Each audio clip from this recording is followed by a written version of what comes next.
As Ryan was enjoying a relaxing swim in his backyard pool, his furious neighbor called the police, accusing him of trespassing. But why did she assume he didn't belong there? When officers arrived and the situation escalated, Ryan had to prove his innocence. What unfolded next was truly shocking.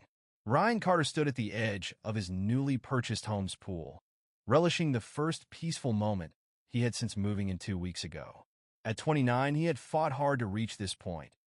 Endless nights coding, juggling 2 jobs, and giving up vacations to build his software company from the ground up. Now, standing in the warm glow of the afternoon sun, he took a deep breath, feeling the weight of his past struggles lift. "This is it," he murmured to himself. "I made it." His late grandfather's words echoed in his head. "Son, never let anyone tell you where you don't belong." Those words had carried him through every setback. His grandfather hadn't lived to see him succeed, but Ryan knew he would have been proud. As he floated on his back in the crystal-clear water, letting the world fade away, a sharp, demanding voice shattered the tranquility.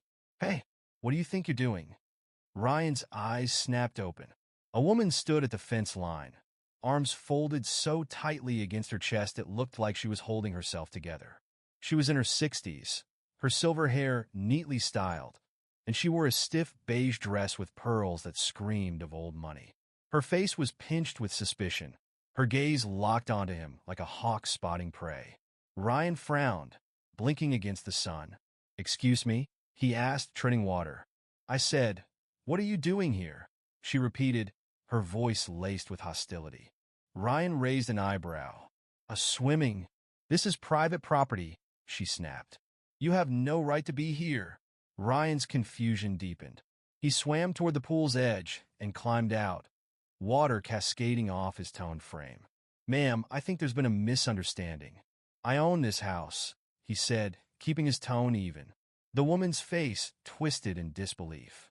She shook her head. "That's not possible. I've lived here for 25 years. I know everyone who belongs in this neighborhood."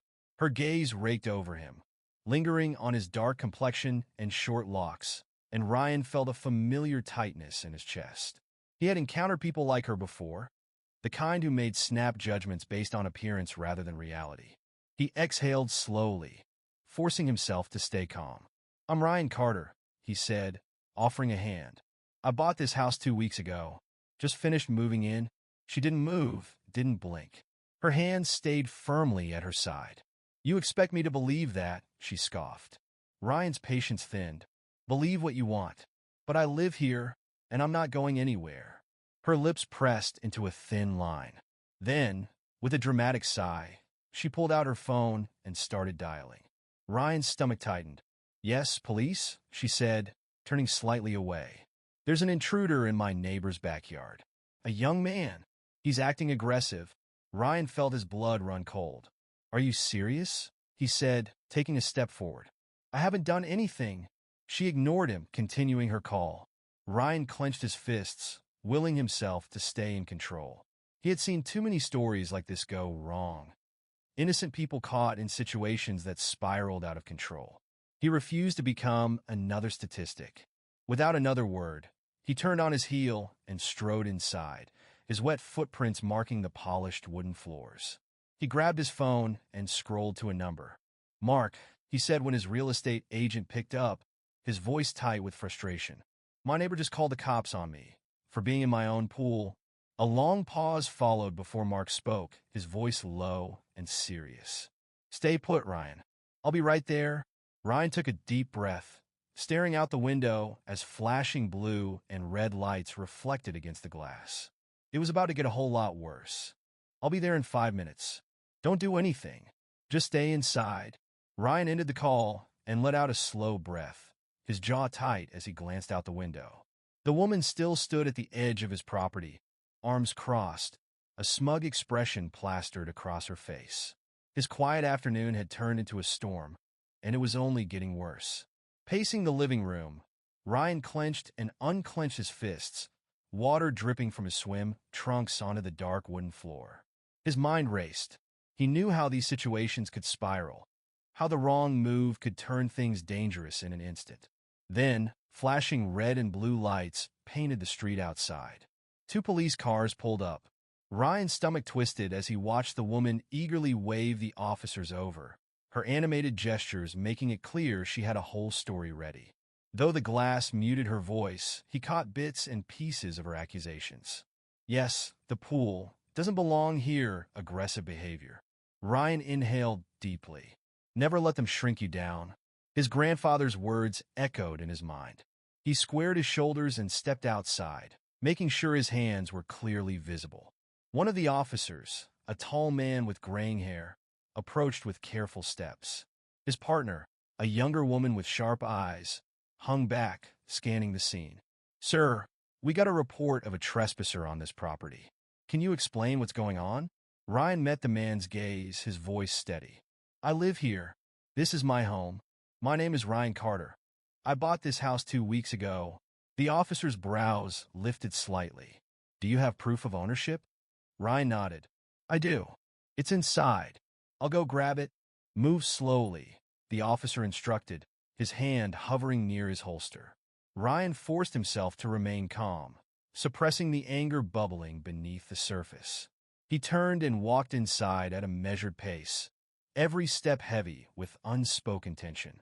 He grabbed the folder from his desk, proof of sale, the deed, everything with his name in bold letters. His hands were steady as he pulled out the papers and stepped back outside. Meanwhile, the younger officer was speaking with the neighbor. "Ma'am, did you actually see him break in?" The woman scoffed. "I didn't have to. I know he doesn't belong here. I've lived in this neighborhood for over 20 years, and no one like him has ever lived here before." Ryan clenched his jaw. No one like him. The words weren't just an accusation. They were a declaration, a refusal to accept reality. He handed the documents to the officer. "Here's the deed in my name. I also have my ID if you need further proof." The officer examined the paperwork, his features relaxing as he nodded. "This all checks out." His gaze shifted toward the woman, his voice taking on a sharper edge. "Ma'am, Mr. Carter owns this home. There's no crime here." The woman's face drained of color. "That," she sputtered. "That can't be. How could he afford?" She caught herself mid-sentence, her lips pressing together as she avoided Ryan's gaze. "There must be some mistake," she mumbled, shaking her head. "People like him, it's just not possible." Ryan stepped forward, his voice calm but firm. "It is possible. I worked for this, earned this. Just because you don't understand, it doesn't make it any less real." Her mouth opened, but no words came out. For the first time, she looked small, her certainty crumbling under the weight of reality. The younger officer let out a slow breath and shook her head. "Ma'am, if you continue to harass Mr. Carter, legal action may be taken against you. I suggest you leave him alone." The woman's face burned red. I thought." Her voice wavered, the arrogance slipping away. With stiff movements, she turned and shuffled back toward her house, disappearing inside without another word. Ryan stood there for a moment, his emotions a tangled mess of frustration, exhaustion, and relief. The older officer handed him back his papers.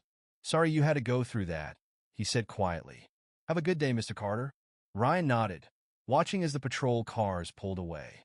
He exhaled slowly, feeling the weight of it all settle in. This was his home, his life, and no one could take that away from him.